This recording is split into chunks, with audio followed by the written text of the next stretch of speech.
Olá, pessoal, tudo bem? Eu sou a Cintia Parolin Ferraz, sou residente em Medicina Veterinária do Coletivo e como trabalho da disciplina de Medicina Veterinária Legal 2, eu vou falar para vocês sobre esse artigo, que é o exame de corpo de delito na perícia veterinária, o artigo da Thalia Tremori e da Noemi Rocha, publicado na Revista de Educação Continuada em Medicina Veterinária e Zootecnia do CRMV de São Paulo.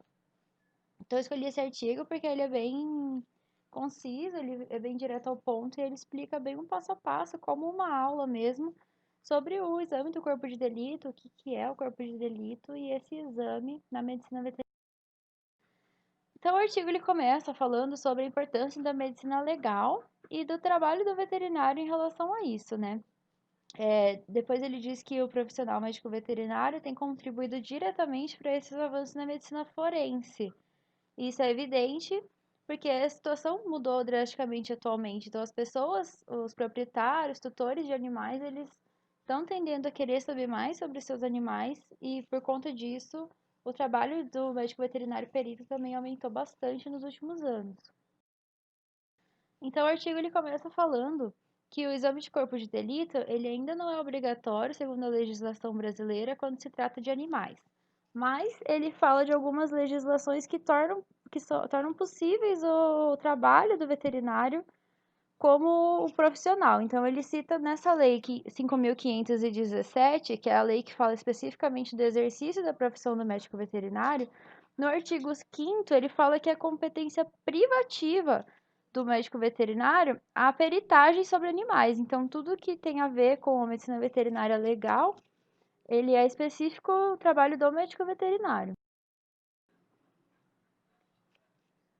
Além disso, ele também cita a Lei de Crimes Ambientais, fala da 9.605, que é uma lei federal, e ela fala no artigo 32 que é enquadrado que a prática de abuso, maus tratos, ferir ou mutilar animais silvestres, domésticos ou domesticados, nativos ou exóticos, é crime e tem como pena a detenção de 3 meses a 1 ano e multa. Depois ele cita aqui os objetivos do artigo, né? Os objetivos são fornecer subsídios sobre os direitos dos animais e a forma como o médico veterinário deve proceder mediante processos de envolvimento legal. Então, primeiro ele fala como que o veterinário deve proceder em relação a isso, e depois ele orienta como realizar esse exame do corpo de delito e como você fundamentar um laudo técnico pericial como médico veterinário. Ele começa falando, dando uma introdução sobre o que é a perícia veterinária, né? A perícia veterinária, então, ela começa contextualizando que teve essa tendência dos proprietários conhecerem os recursos legais perante os animais domésticos. E por conta disso, teve uma necessidade, a demanda da perícia veterinária crescer como área. Mas ele também fala que os médicos veterinários estavam com a formação despreparada para isso. Então, agora, a partir desses últimos 15 anos, que teve a introdução da disciplina de medicina veterinária legal nos cursos de graduação em medicina veterinária. Então, é uma coisa muito recente. Depois ele fala sobre perícia mesmo, uma perícia, né? Tudo que pode acontecer. Então, pode examinar, determinar a causa, circunstâncias, mecanismo, tempo aproximado de morte. Isso tudo associado à investigação e o reconhecimento de alterações de tecido, identificação de parasitas, deposição de manchas cadavéricas. A realização da necrópsia forense, então, é fundamental para diagnosticar a causa mortes e justificar as suspeitas encontradas nesse local da perícia. Em animais, a perícia ela vai visar a identificação da espécie do animal, verificação da presença e do tipo das lesões e o diagnóstico de substâncias encontradas em regiões, como ele deu o exemplo de esperma. Então, além de tudo isso, além do animal participar da causa do crime, ele pode ajudar a investigação de casos onde há envolvimento posterior da vítima humana. Então, a perícia, né, ela pode ajudar na identificação do agressor, a perícia em animais. Depois disso, ele fala sobre as áreas de atuação do perito veterinário. Ele cita diversas, eu vou falar só algumas. Então, a evolução e avaliação de rebanhos, a perícia ela é muito utilizada na parte de grandes animais, na pecuária, para determinação de sexo, idade, raça, espécie, fazer inventário de animais também. Além de toda a parte criminal, avaliação no valor econômico de animais exóticos, trânsito internacional e nacional de animais. Também ela avalia os produtos de origem animal, medicamentos para verificar fraudes, determinação de imperícia. Então, tudo isso está envolvido na atuação do médico veterinário como perito. Então, as autoras falam sobre especificamente o exame do corpo de delito também.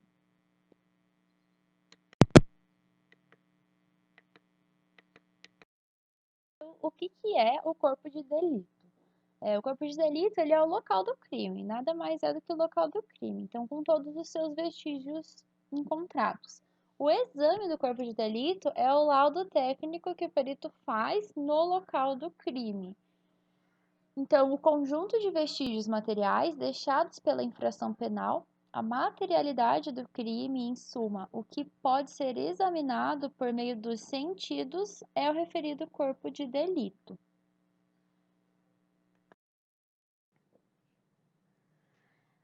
Porém, há infrações que deixam vestígios materiais, como é o caso de homicídio, lesão corporal, falsificação, estupro, maus tratos aos animais, mas há infrações que não deixam, como é o caso de crimes de calúnia, difamação, injúria, outros crimes.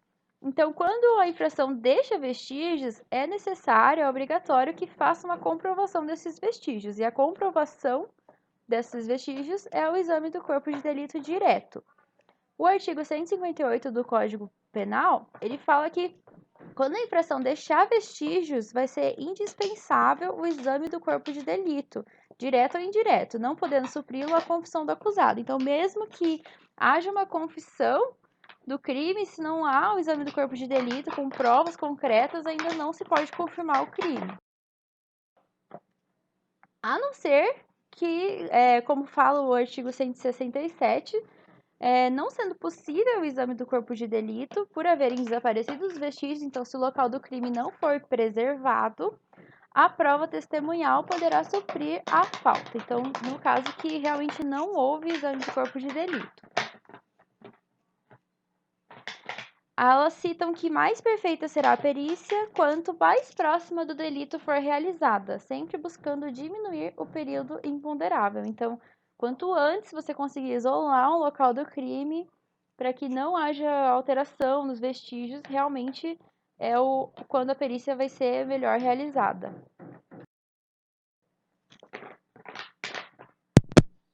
O artigo 159 do Código de Processo Penal, ele diz que, não havendo peritos oficiais, o exame vai ser realizado por 2 pessoas idôneas. Então, você não precisa ser um perito nomeado para realizar uma perícia, para realizar um parecer técnico. Então, pessoas portadoras de diploma de curso superior e preferencialmente da área específica podem realizar esse exame de perícia, uma coisa que muitas pessoas não sabem, né? Se você é graduado em curso superior, você pode ser convocado para realizar uma perícia. Depois, elas vão falar sobre o exame do corpo de delito no local do crime.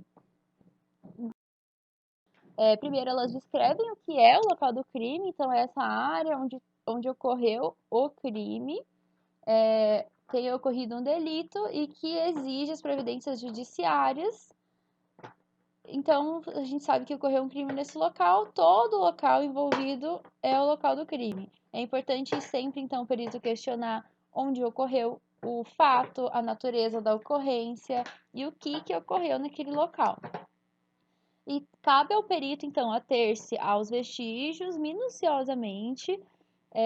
Então, ele vai sempre estudar sistematicamente, prezando a cadeia de custódia, até que se prove cientificamente a ausência de hierarquia para a importância das provas. Então,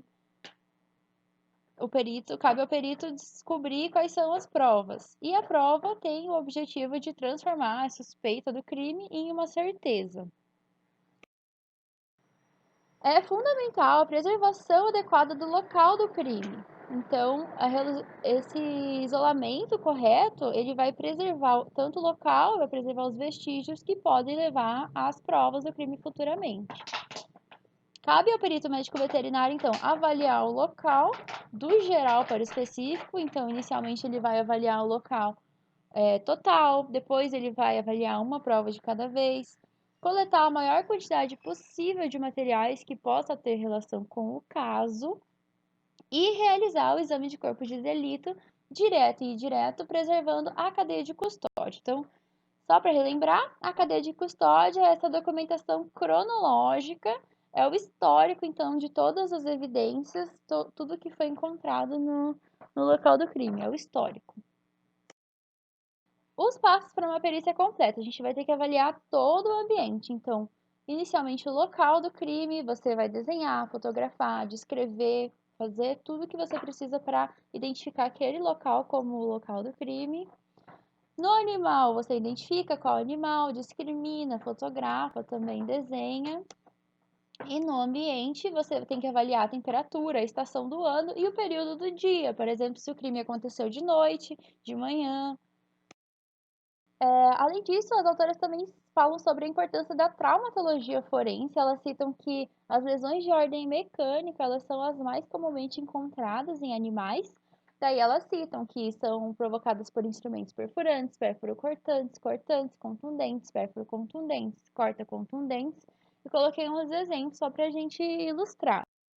Além disso, as lesões também podem ser de ordem físicas, como queimadura, insolação, intermação e fulminação, todas variações de queimadura, e físico-químicas, como afogamento, estrangulamento, enforcamento e confinamento excessivo.